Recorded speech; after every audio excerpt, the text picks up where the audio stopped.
Michael Rosenbaum. Come on down. That's it.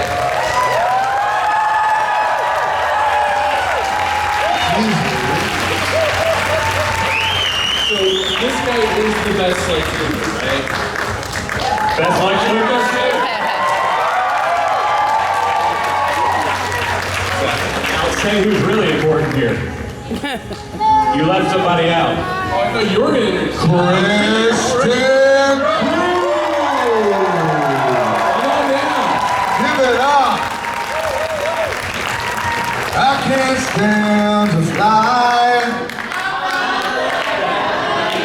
I'm more than up. I'm more than up. I'm just it's not easy to be me. Lexi, who said Lexi? It's not easy to be Lexi. So, everyone's questions to the left or to the right? Have at it. Let's start on this side. Let's start on this side. Who's got a question? Olivia does. This better be good. Well, You're the first one up. It's gotta be good. I have to say I wasn't approving of this relationship at all. Why? Why? Healthy? You know I'm a Carcamona fan, but anyways, I felt your character dynamic was really fascinating in the way you guys played off of each other, like hiding so many things was really interesting. So I was wondering how you guys felt about that. I know, Kristin, you've talked about that a little bit, but... Kristin? No, like you said, I have. I loved once we started to get to play all of the layers. And I love working with you. Yeah.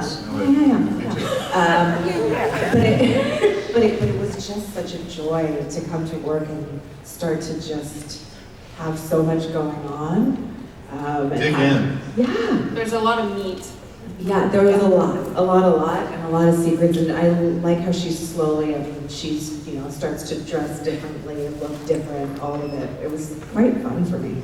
Yeah, it was, in the beginning, it was just sort of, we'd see each other in passing, we're like, oh, hi, Kristin, I never see you.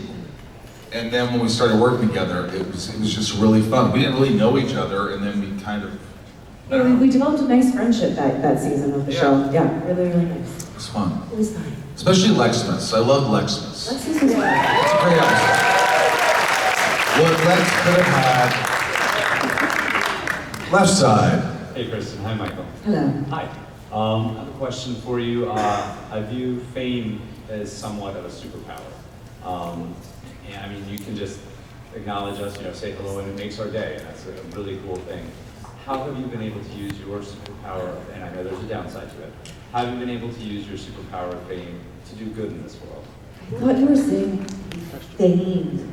Yeah. I think it's, for me, it's like when I do charitable work. Yeah. I think that can really help the charities to raise money for an important cause. And so that kind of fame, when you're able to do that, it's really fulfilling. You also get free shit. We really need that. Yeah, of course they give people who don't need, they give us things, so. But I think there are other elements to it Yeah. as well. I mean, it's a side effect, obviously, of a profession. It doesn't always happen, and it's a weird thing when it does. I think nowadays people are more prepared for this idea of fame, which we weren't. Social media didn't exist. I had no idea what was going on. However, I do think there's other stuff too, where on a selfish level, if you have projects that you're trying to create or stories you want to tell, there's a way to do that. I mean, with you in podcasting, there's also a funny, and I talk about this a lot, and I can't quite quantify it, and I'm trying to understand it, but there's this weird relationship between us and like you guys that I find really special. It's a connection.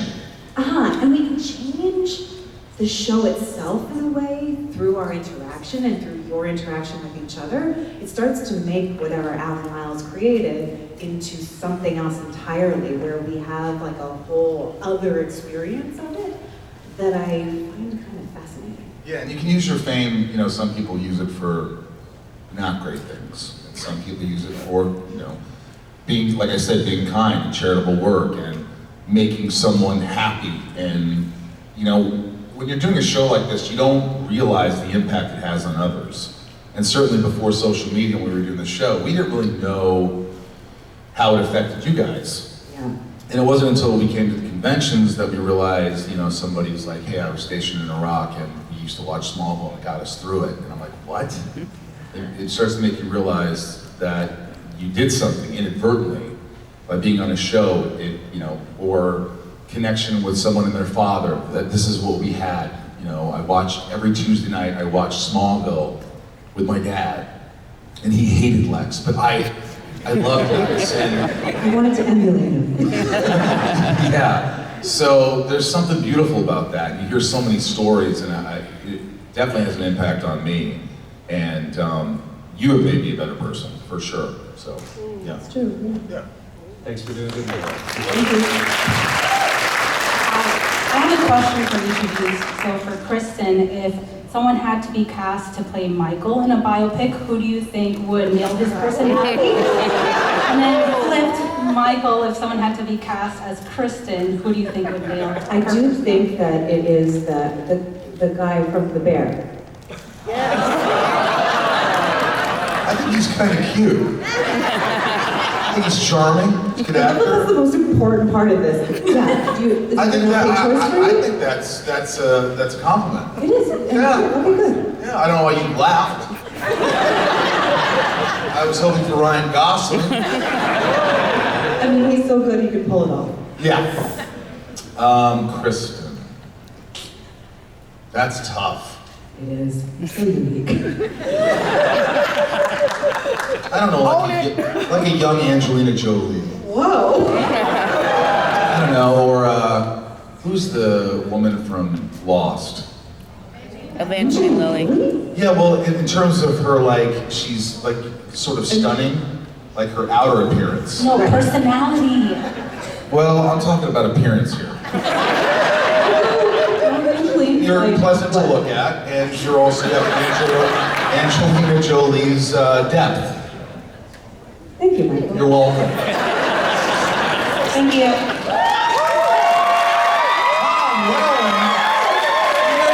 Hey, how are you?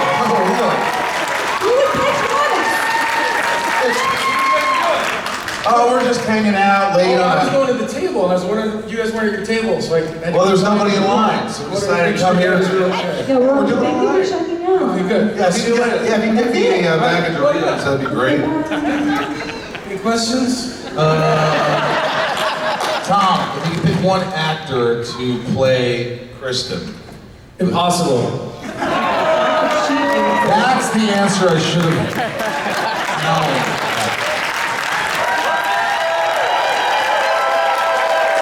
Ladies and gentlemen, Thomas Willie. All right. This side. That side goes.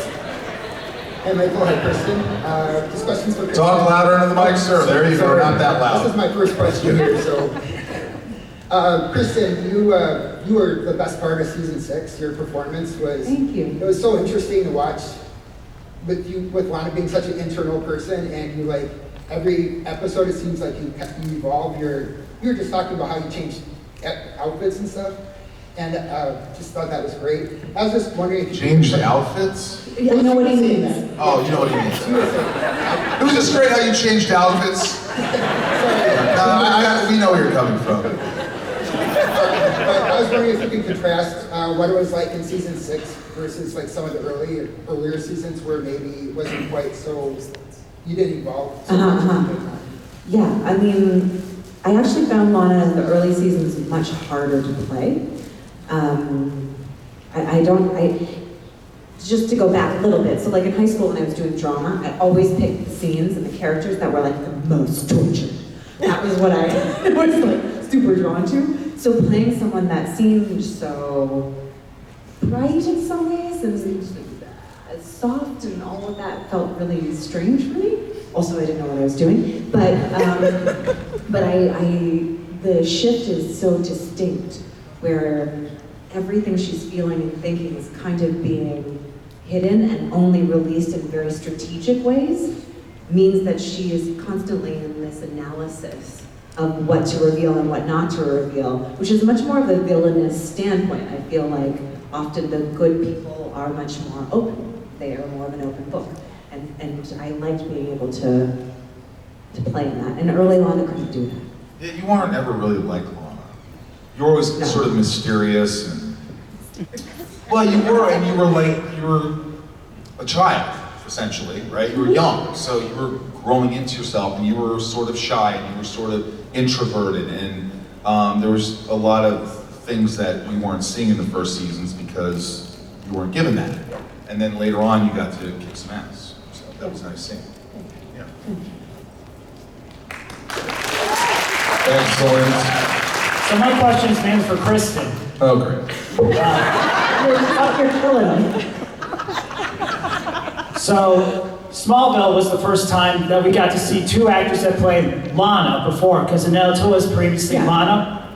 Like what the first person mentioned in season 6, however, Martha was being like there was a deleted scene, I forgot the episode, but there was an episode where Martha treated you, or Lana, as a daughter. Did you ever feel like Annette was like mentoring you to become your version of Lana, but she always guides you to improve your way? I wish that was the case. It just was never, I don't think I worked with Annette very often.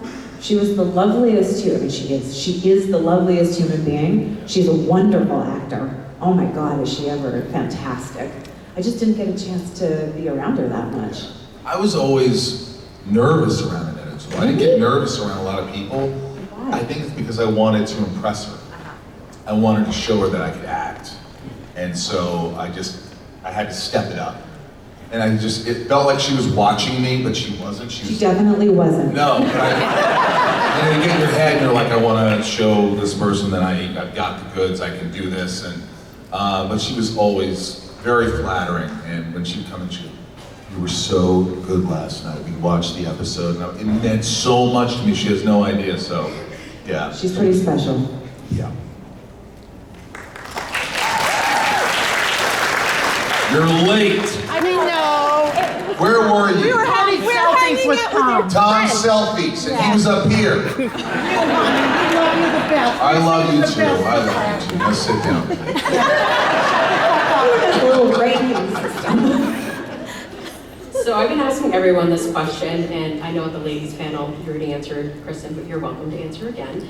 Smallville has given us a lot of emotional moments throughout the series, so I was wondering if you could choose, well, out of any movie, any TV show, no matter how many times that you see it, what is an example of something that made you emotional and why? I couldn't think of one. I mean, there's so many that it's hard to pinpoint. But I cry. I get emotional. But it takes a lot. Like I have to be really invested in something, in a character. I remember. When's the last time it happened? I don't know, but I remember the red wedding, or the blood wedding. I was so like shook. Huh. When that happens, you know what I'm talking about. And what's her name? Stark, Mama Stark. Yeah, her. Caitlin Stark. When she knows she's gonna die, it was just heart-wrenching. And I just remember, wow, I remember being numb. Like, yeah, shows don't do that a lot for me, but that one did. There was some, every show has something to offer. You hope, that's why you watch it. And when you're invested and something happens, you feel something because you're on this journey with them. So, yeah. I sit and watch things and I'll snot cry, but I can't remember what they are. Well, how about a scene or something you read in a book that really got you? Again, I Next do. question. It's a tough question because it's like, you could really search and think about episodes that... This is how Michael and I eventually became friends. Yeah. I stopped reacting to, I could see just that you were coming from a nice place on the whole. Just doesn't have an attention span. Yeah. And that's okay. Yeah.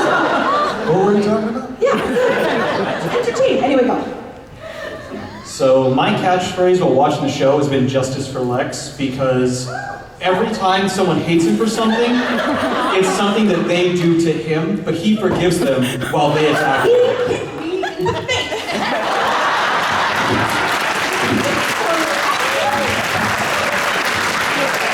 But they cut the part where she smacks me first. That was the one thing you can't be forgiven for. No, I think you're right. Baby, a protein? I think my father did that. I just can't imagine Lex doing that. I was horrified when that happened. I was like, he did what? And this was just like a couple of months ago. I didn't realize it happened. Yeah.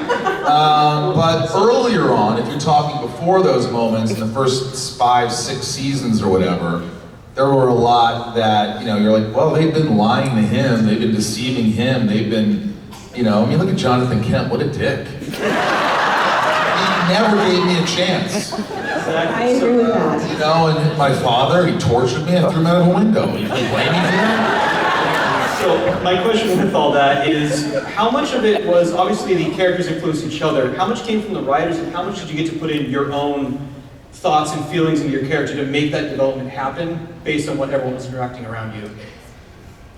For me, I always, in the beginning, I would email them or call them and say, hey, it seems like he's pretty, dark here. And we know you're going to play it more ambiguously. We know you're going to not play to that. I always thought that.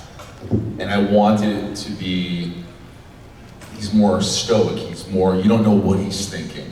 And so I just tried to push that through all the seasons as much as I could until he lost his shit a little bit. Yeah. Do you think that if Lex had a positive reinforcement and different sort of, even if he had some support from Jonathan and maybe Clark's around sort of yada yada, do you think that he had a chance of? Like nature nurture kind of thing? Yeah, I mean, yes. Yeah, yes, I think your upbringing. Yes, but I mean, do you feel like there were choice points? If something had happened differently, do you see him having a different outcome? Yeah, I think if you're given love and patience and direction and someone shows you they believe in you, all these things growing up in your developmental stages, it has a huge impact, a major impact in your life as a child. So love your kids, try to be patient, try to teach them. If they can't get something that you think they should get, just keep taking your time and don't get upset with them. I think that is so important to who they become. So I think if I had that, Lex had that, if I had that too, I think things would be different. Yeah, because he's not a sociopath. No. Hi. So this question is for both of you. It's coming from somebody who's pretty new to the show. Have you seen the whole series? Not quite yet. We're still rewatching. What season are you on? 7. You're in 7. Almost done. 7. Yeah, it goes downhill after 7. Just kidding. Yeah, so I didn't grow up with it as a kid, but my wife did, and she watched it every week. And so when we started the podcast, we started doing a rewatch. But when at first I was pretty critical of the show, coming from but week over week I was like, man, this is a ton of fun. But something I kept thinking about was what if Smallville was made today? And I was curious, if you were tasked with writing a script for a reboot of Smallville, what's the secret sauce of Smallville that you would put in the new version, and then what's something you would avoid bringing over? I think if it was a streaming service, now they do 8 episodes a season. If you just shrunk it down to X amount of seasons with 8 episodes, it would be amazing. It would be darker, it would be richer, every episode would shine, you wouldn't have episodes like... Yeah, but what if that was part of the secret sauce? What if the not dark, the earnestness, the hopefulness... You can have all that in there. You could? Yeah, and add the element of the dark, and as the series builds, it sort of gets darker, and you're really invested in these characters. I just think that you know, with 22 episodes, you got a lot of, It's too much. it's too much, it's too hard to maintain quality programming. You're gonna have some dumps.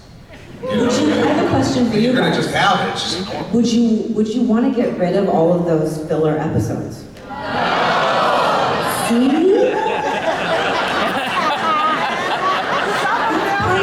If you could get 8 awesome episodes that just are gripping, that are just...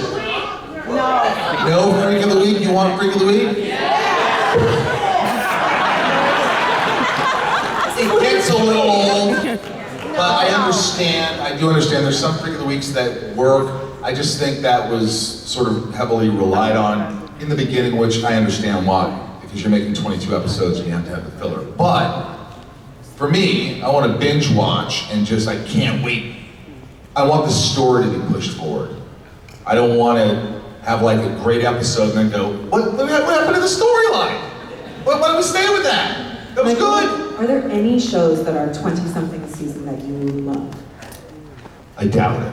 It's a taste thing. That's a totally different, you want like a serialized, like really tight story, really intense, and I don't think that's what everybody wants. I like Lost. Yeah. Okay. Yeah. Lost. I mean, it got a little crazy.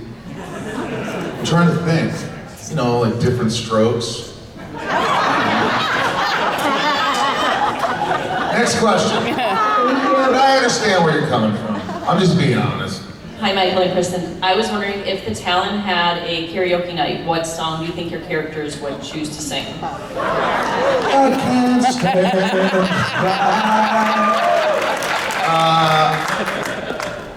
probably moving forward, using all my breath. Making love to you was never second best. I know I stopped the world and melt with you. Can you pick one from Lana? Wow, that's tough. Really tough. Does it have to be from the time period, like we're in the early It can be anything. Somebody doesn't know. What would be a Lana song? Lana song, like is she emo? What does she? What was that? Yes, tragic. I think Sarah McLachlan. Yeah, maybe. Love me tender, but I was wrestling. Love me close, maybe love me less. Love me, high school football coach. Maybe we could have.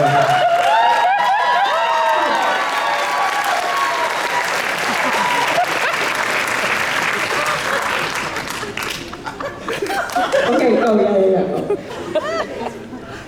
yeah. So it's been really cool to watch, like rewatch as an adult, because when this show came out, I was in middle school and I was just obsessed. I had posters, I had the calendar, and I recently found it, and it was so cool to see it. So like back then, I'm in middle school, and so then I hadn't watched it in a while, and I rewatched it with the podcast with my husband, and I'm like, man, this is so outdated in some parts because of some of the things, like the problematic things that you've talked about, Kristin. And I really appreciate that. And it's been really cool to see, like the show has actually become more important to me, like getting to listen to the podcast and getting to know you guys as actors more, because when I was a kid, I was just obsessed and like, I'm a teenager, so, you know. But now I'm in my 30s, and it's just been really cool to see like more of the character, and so when I'm watching it, I know more about you guys, if that makes sense.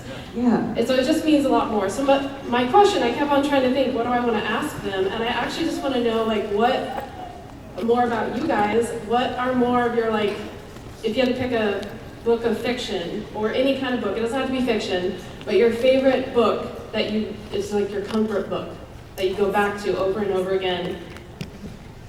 You're more of a reader. I am one reader. Like a read nonfiction. Or movie. I like nonfiction. I like history. I like, I don't like World War II, but I like reading about World War II, reading how it all happened. I like history. Yeah. But did you go to a horror movie again and again as a comfort movie? I don't know if it's a comfort thing, but I definitely like, for me, horror movies are like roller coasters. You get that adrenaline rush. When you get scared, you're like, oh my gosh, what's gonna happen? That's kind of like why I like horror. And when I was 8 years old, my mother sort of forced me to watch horror movies with her because no one else would watch them. So it kind of messed me up a little bit. But, you know, I love documentaries. I could sit and watch a documentary forever. I just love it. I think I say this all the time, but Anne of Green Gables is, yes, it's really I haven't read it in a while, and I can get to some beautiful like French editions, and my French is getting a little bit, I'm like, maybe I should attempt it. I'm gonna read it in French. Maybe, I don't know, we'll see.